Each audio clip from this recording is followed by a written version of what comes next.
آج ہمارے سامنے مارکس اور اینگلز کی مذہب پر کچھ بہت دلچسپ تحریریں ہیں۔ جی چلے کوشش کرتے ہیں کہ ان کی سوچ کی تہہ تک پہنچیں اور یہ سمجھیں کہ وہ مذہب کو آخر کس نظر سے دیکھتے تھے۔ بالکل۔ کیا یہ ان کے لیے صرف عقائد کا ایک مجموعہ تھا یا اس کے پیچھے کوئی گہری سماجی اور معاشی حقیقت چھپی ہوئی تھی؟ دیکھیں، ان تحریروں کا جو مرکزی خیال ہے نا، وہ فوراً سامنے آ جاتا ہے۔ ان کے لیے مذہب آسمان سے اتری ہوئی کوئی چیز نہیں تھی۔ اچھا، یہ خالصتاً انسانی معاشرے کی پیداوار تھی، جسے اس دور کے مادی حالات نے، طبقاتی کشمکش نے شکل دی تھی۔ اور جو چیز اسے بہت دلچسپ بناتی ہے وہ یہ ہے کہ وہ اسے دوہری نظر سے دیکھتی ہیں۔ ایک طرف تو یہ جبر کا ایک آلہ ہے، اور دوسری طرف یہ مظلوم کی آہ بھی ہے۔ تو آئیے اس کو کھولتے ہیں۔ سب سے پہلا اور بنیادی تصادم جو ان تحریروں میں نظر آتا ہے وہ فلسفے اور مذہب کے درمیان ہے۔ جی، مارکس فلسفے کو مذہب کے مقابلے میں کہاں کھڑا کرتے ہیں؟ وہ فلسفے کو سب سے اونچا، سب سے اعلیٰ مقام دیتے ہیں۔ وہ قدیم یونانی فلسفی ایپیکیورس کا حوالہ دیتے ہوئے کہتی ہیں کہ فلسفے کا نعرہ دراصل پرومیتھیس کا اعتراف ہے۔ سادہ الفاظ میں تمام خداؤں سے نفرت کرتا ہوں۔ واہ، یہ تو سیدھا سیدھا اعلان جنگ ہے۔ میں تمام خداؤں سے نفرت کرتا ہوں۔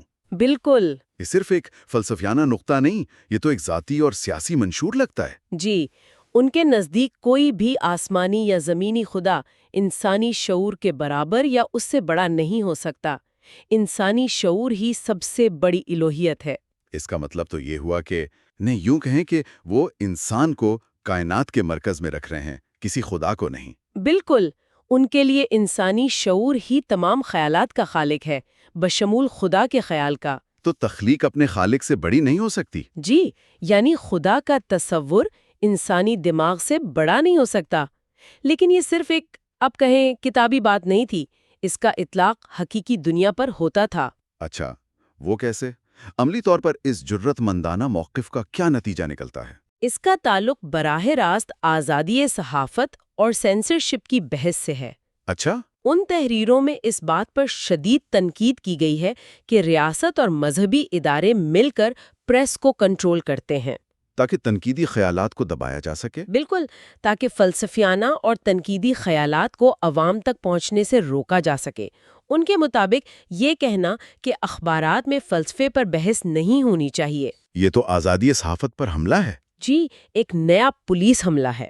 وہ دلیل دیتی ہیں کہ سائنسی تحقیق کی حدود خود سائنس کو طے کرنی چاہیے، کسی سرکاری یا مذہبی سینسر کو نہیں۔ بہت دلچسپ، یعنی خیالات کی آزادی کا دفاع کرنے کے لیے مذہب پر تنقید ضروری تھی۔ جی، اب ایک اور نقطے کی طرف آتے ہیں۔ ایک عام دلیل یہ دی جاتی ہے کہ مذہب ریاست کی بنیاد ہے۔ یہ تو بہت عام خیال ہے۔ تقریباً ہر قدامت پسند نظام اسی خیال پر کھڑا ہوتا ہے، لیکن لگتا ہے کہ مصنفین اس بات کو سرے سے ہی نہیں مانتے۔ وہ اسے نہ صرف مانتی نہیں بلکہ تاریخ کو الٹا کر کے پیش کرتی ہیں۔ مطلب؟ ان کا کہنا ہے کہ تاریخ ہمیں اس کے برعکس بتاتی ہے۔ وہ کہتی ہیں کہ یونان اور روم اپنی تہذیبی اور ثقافتی بلندی پر اس وقت پہنچے جب مذہب کمزور پڑ گیا، اور فلسفہ اور سائنس نے اس کی جگہ لے لی۔ بالکل، فلسفہ، فن اور سائنس نے۔ کیا آپ اس کی کوئی مثال دے سکتی ہیں؟ جی، وہ پیریکلس کے دور کی مثال دیتی ہیں، جسے ایتھنز کا سنہری دور کہا جاتا ہے۔ صحیح۔ اس دور میں سقراط جیسے فلسفی تھے جو روایتی مذہبی عقائد کو چیلنج کر رہے تھے۔ اور روم کے بارے میں؟ یا پھر جب رومی سلطنت اپنے عروج پر تھی تو سیسیرو جیسے بڑے مفکرین اور سیاستدان ایپیکورین، سٹوئک یا شکوک و شبہات پر مبنی فلسفے کے پیروکار تھے، نہ کہ روایتی دیوتاؤں کے۔ تو ان کا موقف ہے کہ تاریخ میں عظمت مذہب سے نہیں بلکہ عقلیت پسندی سے آئی ہے۔ جی بالکل۔ ٹھیک ہے، تو اگر مذہب نہیں تو پھر ریاست کی بنیاد کیا ہونی چاہیے؟ ان کے نزدیک عقلی آزادی کا تصور ہے۔ یہ سننے میں تو بہت اچھا لگتا ہے، لیکن اس کا اصل مطلب کیا ہے؟ یہ بہت اہم سوال ہے۔ اس کا مطلب صرف سوچنے کی آزادی نہیں ہے، اس کا مطلب ہے ایک ایسی ریاست کی تشکیل جو انسانی منطق، استدلال اور فطرت کے اصولوں پر مبنی ہو۔ ایسی ریاست جو تمام شہریوں کے حقوق کا تحفظ کرے۔ جی، چاہے ان کا عقیدہ کچھ بھی ہو۔ اس کے برعکس وہ بازنطینی سلطنت کی مثال دیتی ہیں، جو ایک خالص مذہبی عیسائی ریاست تھی۔ اور ان کے خیال میں وہ کیسی تھی؟ ان کے الفاظ میں وہ تمام ریاستوں میں بدترین تھی۔ ان کے لیے یہ ثبوت تھا کہ جب ریاست کی بنیاد مذہب پر رکھی جاتی ہے تو وہ جبر اور زوال کا شکار ہو جاتی ہے۔ تو ریاست کو آزادی کی منطق سے چلنا چاہیے؟ جی، نہ کہ عقیدے کی منطق سے۔ ہم نے فلسفے اور ریاست کی بات کی جو کہ خیالات کی دنیا ہے، لیکن یہاں سے وہ ایک بہت بنیادی یو ٹرن لیتے ہیں۔ ایک ایسا اصول جو ان کی پوری سوچ کا مرکز ہے، اور وہ یہ ہے کہ زندگی شعور کا تعین کرتی ہے، شعور زندگی کا نہیں۔ جی، اور یہی تاریخی مادیت کا نچوڑ ہے۔ ایک منٹ، اس جملے کو ذرا آسان الفاظ میں سمجھائیں۔ عام فہم تو اس کے بالکل الٹ ہے۔ جی بالکل۔ ہم یہی سوچتے ہیں نا کہ عظیم خیالات، عظیم لیڈروں یا مذہبی تحریکوں نے دنیا کو بدلا ہے۔ صحیح۔ لیکن کیا وہ یہ کہہ رہے ہیں کہ نہیں، پہلے یہ دیکھو کہ لوگ اپنی روٹی کیسے کماتے ہیں؟ بالکل۔ مطلب معیشت انجن ہے اور خیالات، فلسفہ، مذہب، یہ سب اس انجن سے نکلنے والا دھواں ہے۔ کیا میں ٹھیک سمجھ رہا ہوں؟ بالکل، آپ نے اس کے نچوڑ کو پکڑ لیا ہے۔ یہی ان کا سب سے انقلابی اور متنازع خیال تھا۔ اچھا۔ وہ کہتی ہیں کہ تاریخ کو سمجھنے کے لیے بادشاہوں، نبیوں یا فلسفیوں کے خیالات سے شروع مت کرو، بلکہ کہاں سے کریں؟ شروعات وہاں سے کرو جہاں عام انسان اپنی زندگی گزارتا ہے، اس کے کھیت سے، اس کی فیکٹری سے۔ دیکھو کہ وہ اپنی زندگی کی ضروریات کیسے پیدا کرتا ہے، پیداوار کے ذرائع کس کی ملکیت ہیں، اور معاشرے میں کون سے طبقات موجود ہیں، حاکم اور محکوم۔ اور ان کے مطابق کسی بھی دور کا مذہب، قانون، اخلاقیات، یہ سب کچھ اسی معاشی اور مادی بنیاد کا نظریاتی عکس ہوتے ہیں۔ ان تحریروں میں اس کی ایک بہت طاقتور مثال دی گئی ہے۔ کہا گیا ہے کہ وہی روح جو مزدوروں کے ہاتھوں سے ریلوے بنواتی ہے، فلسفیوں کے دماغ میں فلسفیانہ نظام تعمیر کرتی ہے۔ جی، یہ تو بہت گہری بات ہے۔ اس کا کیا مطلب ہے؟ اس کا مطلب یہ ہے کہ کوئی بھی نظریہ خلا میں پیدا نہیں ہوتا۔ ہر فلسفہ اپنے وقت اور اپنے معاشرے کی پیداوار ہوتا ہے۔ یعنی ایک صنعتی دور کا فلسفہ وہ قدیم یونان کے زرعی معاشرے جیسا نہیں ہو سکتا۔ خیالات تاریخ سے ماورا نہیں ہوتے، وہ تاریخ کے اندر سے ہی جنم لیتے ہیں۔ چلیں اس نظریے کو ایک بڑی کیس اسٹڈی پر لاگو کرتے ہیں جو ان تحریروں میں موجود ہے، عیسائیت۔ جی۔ سوال یہ ہے کہ یہ مذہب جو غلاموں، غریبوں اور مظلوموں کا مذہب کہلاتا تھا، وہ طاقتور رومی سلطنت پر کیسے غالب آ گیا؟ اینگلز اس کا تجزیہ خالصتاً مادی بنیادوں پر کرتی ہیں۔ وہ کہتی ہیں کہ رومی سلطنت اپنے آخری دور میں ہر لحاظ سے کھوکھلی ہو چکی تھی۔ معاشی طور پر بھی، سیاسی طور پر بھی۔ جی، معاشی طور پر تباہال، سیاسی طور پر کرپٹ اور اخلاقی طور پر دیوالیہ۔ عوام کی اکثریت، چاہے وہ غلام ہوں یا آزاد، غریب، ان کے پاس کوئی حقوق نہیں تھے، کوئی مستقبل نہیں تھا، صرف مایوسی تھی۔ ہر طرف مایوسی تھی۔ اور عیسائیت نے اس مایوسی کا کیا جواب دیا؟ عیسائیت نے انہیں اس اذیتناک دنیا سے فرار کا ایک راستہ دکھایا۔ اچھا۔ اس نے کہا کہ اس دنیا میں تمہاری تکلیفیں بے معنی نہیں ہیں، ان کا اجر تمہیں موت کے بعد کی زندگی میں ملے گا۔ ایک جنت کا وعدہ۔ جی، ایک ایسی جنت کا وعدہ کیا جہاں کوئی آقا اور غلام نہیں ہوگا۔ یہ اس دنیا میں حقیقی تبدیلی کا وعدہ نہیں تھا، بلکہ ایک روحانی تسلی اور ایک بہتر آخرت کی امید تھی۔ تو یہ ایک ایسی مایوس آبادی کے لیے بہترین نظریہ تھا جس کے پاس اس دنیا میں امید کی کوئی کرن باقی نہیں تھی۔ بالکل، یہ مایوسی سے پیدا ہونے والی ایک عوامی تحریک تھی۔ یہ تو عیسائیت کے آغاز کی بات ہوئی، لیکن جب عیسائیت خود ریاستی مذہب بن گئی اور صدیوں بعد اسے اندر سے چیلنجز کا سامنا کرنا پڑا، جیسے کہ ریفارمیشن کے دوران، جی، تب اس مادیت پسندانہ نظریے کا اطلاق کیسے ہوتا ہے؟ یہاں لوتھر اور منظر کا تقابل بہت اہم ہے۔ عام طور پر ہم اسے صرف ایک مذہبی بحث سمجھتے ہیں، لیکن اینگلز اسے طبقاتی جنگ کے طور پر دیکھتے ہیں۔ بالکل۔ مارٹن لوتھر ان کے مطابق نئے ابھرتے ہوئے شہری درمیانی طبقے یعنی برگرز کا نمائندہ تھا۔ اس نے پوپ اور چرچ کی معاشی طاقت کو چیلنج کیا، کیونکہ وہ طبقہ پرانے جاگیردارانہ نظام سے آزاد ہونا چاہتا تھا۔ لیکن جب غریب کسانوں نے بغاوت کی تو اس نے شہزادوں کا ساتھ دیا۔ جی، لوتھر نے فوراً شہزادوں کا ساتھ دیا اور کسانوں کے قتل عام کی حمایت کی۔ اور تھامس منظر، وہ اس تصویر میں کہاں فٹ ہوتا ہے؟ منظر اس کہانی کا انقلابی کردار ہے۔ اس نے کسانوں اور عوام کی تحریک کی قیادت کی۔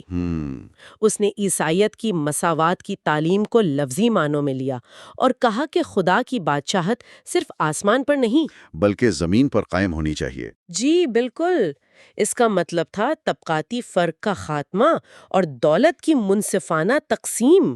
تو آپ دیکھ سکتی ہیں بظاہر یہ ایک مذہبی جنگ تھی، لیکن اس کے پردے کے پیچھے دو مختلف طبقات کے معاشی مفادات کی جنگ لڑی جا رہی تھی۔ تو یہ مذہبی لبادے میں ایک طبقاتی جنگ تھی۔ اینگلز کے لیے لوتھر صرف ایک مذہبی مسلح نہیں تھا، بلکہ وہ نئے ابھرتے ہوئے متوسط طبقے کا ترجمان تھا۔ فرق الہیات کا نہیں تھا، فرق اس کے پیچھے چھپے طبقاتی مفادات کا تھا۔ صحیح، ایک ہی مذہبی متن کو ایک طبقہ اپنی اصلاحات کے لیے استعمال کر رہا تھا اور دوسرا طبقہ مکمل انقلاب کے لیے۔ اسی سلسلے میں عیسائیت کے سماجی اصولوں پر بھی کافی سخت تنقید کی گئی ہے۔ جی، بہت شدید تنقید ہے۔ ان کا کیا کہنا ہے اس بارے میں؟ کہا گیا ہے کہ یہ اصول ہمیشہ حکمران طبقے کے مفادات کا تحفظ کرتے آئے ہیں۔ مثلاً انہوں نے قدیم دور کی غلامی کا جواز پیش کیا، قرون وسطیٰ کی جاگیرداری کو عظمت بخشی، اور اب جب ضرورت پڑی تو ایک ترس بھرا چہرہ بنا کر پرولتاریہ کے استحصال کا دفاع کرتے ہیں، یعنی مزدور طبقے کی استحصال کا۔ جی، وہ ان اصولوں کو مکارانہ قرار دیتی ہیں جو صرف موجودہ نظام کو قائم رکھنے کے لیے تسلی اور خیرات کی بات کرتے ہیں، جبکہ اس کے مقابلے میں پرولتاریہ کو انقلابی کہتے ہیں، جو اس نظام کو جڑ سے اکھاڑنا چاہتا ہے۔ بالکل۔ لیکن کوئی یہ دلیل بھی تو دے سکتا ہے کہ یہ یک طرفہ تجزیہ ہے۔ خیرات اور عاجزی جیسے اصول بھلے ہی وہ انقلاب کی بات نہ کرتے ہوں، لوگوں کو حقیقی دنیا میں تسلی اور مدد تو فراہم کرتے ہیں۔ اس کے جواب میں وہ کیا کہتی ہیں؟ وہ کہتی ہیں کہ یہی تسلی تو اصل مسئلہ ہے۔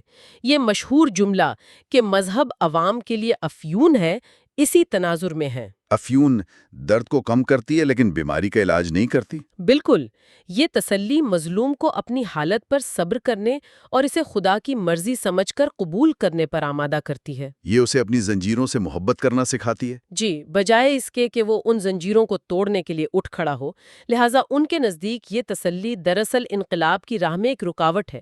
تو اگر مذہب جابرانہ حالات کی پیداوار اور افیون ہیں، تو اس سے نجات کیسے ممکن ہے؟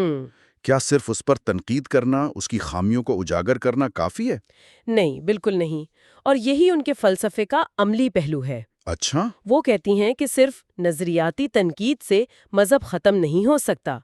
مذہب کو ختم کرنے کے لیے ان مادی حالات کو ختم کرنا ہوگا جو مذہب کو جنم دیتے ہیں۔ غربت، ناانصافی اور استحصال کو ختم کرنا ہوگا۔ جی، یہاں ان کا ایک اور مشہور جملہ آتا ہے، تنقید کا ہتھیار ہتھیاروں کی تنقید کی جگہ نہیں لے سکتا۔ یعنی صرف کتابیں لکھنے یا بحث کرنے سے کچھ نہیں ہوگا، حقیقی دنیا میں سماجی اور معاشی تبدیلی کے لیے عملی جدوجہد کرنی ہوگی۔ جی، اور یہیں آ کر فلسفہ اور مزدور طبقہ یعنی پرولٹیریا ایک ہو جاتے ہیں۔ یہ اتحاد کیسے ہوتا ہے؟ یہ تو دو بہت مختلف چیزیں لگتی ہیں، ایک خالص ذہنی کام اور دوسرا جسمانی محنت۔ ان کے مطابق جس طرح فلسفہ پرولٹیریا میں اپنا مادی ہتھیار پاتا ہے، اسی طرح پرولٹیریا فلسفے میں اپنا روحانی ہتھیار پاتا ہے۔ اس کا کیا مطلب ہوا؟ اس کا مطلب یہ ہے کہ فلسفہ انقلاب کا نظریہ، اس کا شعور اور رہنمائی فراہم کرتا ہے۔ لیکن اس نظریے کو حقیقت میں بدلنے کی طاقت؟ وہ صرف مزدور طبقے کے پاس ہے، کیونکہ وہی پیداواری عمل کا مرکز ہے۔ اور اس اتحاد کا حتمی مقصد؟ انسان کی نجات، اور اس نجات کا سر فلسفہ ہے اور اس کا دل پرولٹیریا ہے۔ آخر میں ان تحریروں میں ایک نہایت دلچسپ اور فکرانگیز خیال پیش کیا گیا ہے۔ یہ تاریخ کے عمل کے بارے میں ہے۔ جی، وہ کہتی ہیں کہ تاریخ کے کسی بھی پرانے نظام یا نظریے کا آخری مرحلہ اس کا مزاحیہ روپ یعنی کامیڈی ہوتا ہے۔ اچھا، وہ مثال دیتی ہیں کہ قدیم یونانی دیوتاؤں کا زوال جب شروع ہوا تو وہ ایک المیہ ٹریجڈی تھا، جیسا کہ ہمیں ایسکلس کے ڈراموں میں نظر آتا ہے۔ صحیح۔ لیکن جب وہ دیوتا اپنی تمام ساکھ کھو چکے تو ان کی موت ایک مزاحیہ روپ میں ہوئی، جیسا کہ ہمیں لوسین کی تحریروں میں ملتا ہے، جہاں دیوتاؤں کا مذاق اڑایا گیا ہے۔ تو جب کوئی طاقتور نظریہ یا ادارہ ایک مذاق بن جائے تو یہ اس بات کی علامت ہے کہ وہ ختم ہونے والا ہے۔ جی، یہ تو بڑی طاقتور اور کچھ حد تک پریشان کن سوچ ہے۔ یہ ہمیں سوچنے پر مجبور کرتا ہے ہمارے اپنے دور کی کامیڈیز کیا ہیں۔ جب ہم سیاستدانوں، اداروں یا پرانے نظریات کو سوشل میڈیا میمز اور کامیڈی شوز میں مسلسل تضحیک کا نشانہ بنتے دیکھتے ہیں تو کیا ہم دراصل ایک تاریخی المیہ کو اس کے آخری مزاحیہ ایکٹ میں دیکھ رہے ہیں؟ یہ ایک بہت گہرا سوال ہے۔ کیا یہ اس بات کی علامت ہے کہ وہ اپنا جواز کھو چکے ہیں اور تاریخ کے سٹیج سے رخصت ہونے والے ہیں؟